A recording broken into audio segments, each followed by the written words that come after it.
Hello, আজকে আমি বানাচ্ছি হলো কড়াইশুঁটির কচু। তো এখন আগে বানাচ্ছি কড়াইশুঁটির পুরটা। তো চলো দেখাই। আর ভাজা মশলা রেডি। এটা আর একটু গুঁড়ো করতে হবে আই থিঙ্ক। আর এদিকে এটাকে আমি একটু শুকনো করে নিই, তারপরে মশলাটা দেবো।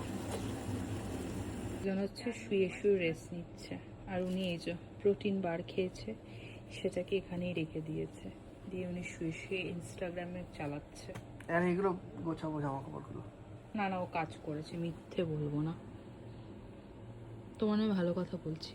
কাদের কাদের বররা এরকম করে, এই যে ঘরে এত সিরাম, এত ময়শ্চারাইজার, সব কিছু রয়েছে, আর এনার ফেসটা দেখো, সবাই দেখো, ভালো ফেস। ভালো ফেস, হ্যাঁ। মুখ টুকের এই যে এখানে স্কিন ফেটে গেছে গেছে, এতবার বলি সানস্ক্রিন লাগাও, ক্রিম লাগাও, না লাগিয়ে দিলে উনি লাগাতে চায় না। কেন কেন দেখো মুখটা দেখো, কেন কেন কিছু লাগাতে লাগে না। এটা একটা ভাজা মশলা বানিয়েছি, এটাই দিচ্ছি এখন।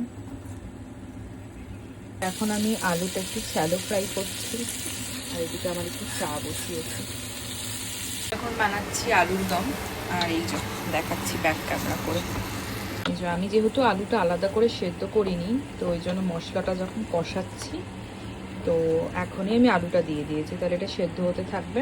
আর এই যে এদিকে কাজু আর একটু কিশমিশ, এই যে চা খাচ্ছি, আমার এদিকটা পুরো ম্যাচড আপ হয়ে গেছে, সবাই একটু ইগনোর করো। দেবো এই পেস্টটা দিয়ে দেবো এবার,